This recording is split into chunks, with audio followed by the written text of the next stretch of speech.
Mana biz hozir yangi Toshkentni markazlarida yuramiz. Mana shu ko'rib turganimiz O'zbekiston universiteti. Bu yerdagi loyiha adashmasam Ostona bo'lishi kerak. Hozir ichkarilarni sekin bir aylanib chiqamiz. Kimgadir qiziqarli bo'lsa, oxirigacha kuzatsangiz bo'ladi. Bu yoqimiz o'sha katta yo'ldan kirib kelish.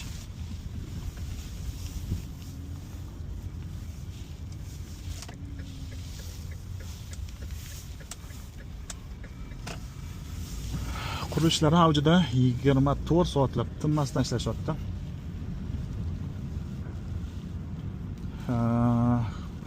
Bu oxirgi kunlarda juda trend bo'lyapti-yu. Dubay endi O'zbekistonda degan. O'zbekistonda ham shunaqangi qimmat mahallalar paydo bo'lyapti. Va u ham bo'lsa yangi Toshkentda. Hozirgi kunda quruq yer, dala bo'lib yotibdi. Ancha shu yildan boshlanadi. Plus 2030 gacha yangi Toshkentda taqdiri umuman o'zgarib ketadi. O'tgan safar videolarimda aytdim. 5 yildan keyin, ya'ni 2030 dan keyin bu yerlardan uy-joy qilish hammaga ham bo'lmaydi. Sababi narxlar juda o'sib ketadi. Hozirda imkoniyat bor. Xohlagan odam kelib uy-joy, masjidlardan mana kvartiralar olsa bo'ladi. 5 yildan keyin 5 barobar yoki 10 barobar oshib ketgan paytda уже hammaga ham bo'lmay qoladi. Nimaga bunaqa davomimiz? Olib qolinglar demoqchimiz. Mana bundan yuksalish guruh turishayotgan ekan. Bu yerda mana domlar. Mana bu joy metroning liniyasi, metro yuradi bu yerdan. Metroning 2026 oxirigacha topshirilish planga kiritilgan. Vazirliklar mana masjidga vaqtinchalik joylashtirilgan. Mana bu imoratlar bitsa, adashmasam vazirliklar bu tarafga qarab ko'chadi. Bu yerda hamma kommunikatsiya noldan plan bilan qilinyapti-da.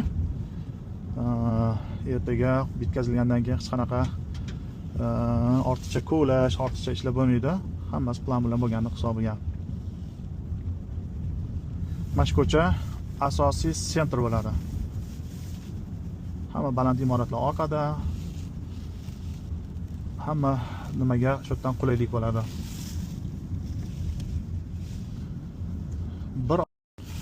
Bo'tliga bir oy kelmasangiz shunaqangi tez o'zgarib ketadi-ki.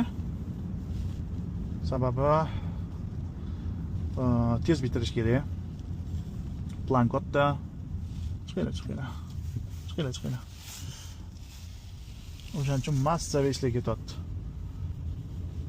Men bilan mana vazirliklar, O'zbekiston Respublikasi Transport vazirligi, To'g'ri Transport vazirligi, bitta gaz, suv, adashmasam, o'shalarning ham vazirligi shu yerda.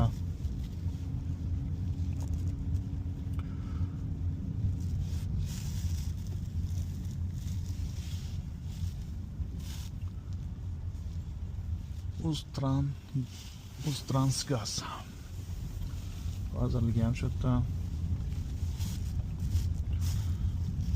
Xullas, dahshat o'zgarishlar bo'lyapti. Hozir domla tarafga yo'l olamiz, agar yengil mashinada yurish iloji bo'lsa.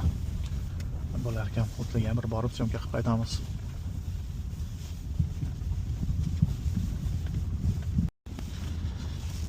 Xo'p, mana ichkariga ham kirib keldik. Adashmasam masjiddan metro tushadi.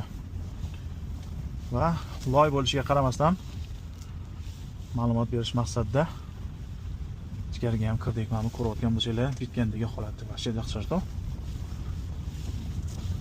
Qo'zi qorinday tap shundoq qurilyapti.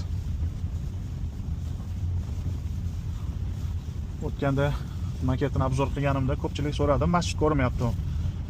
Masjidlar ham juda ko'p ichkarida.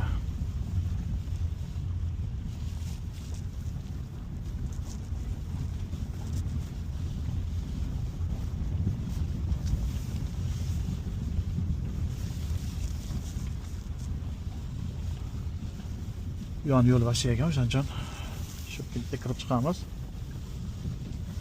Mana ichkaridagi qurilishlar.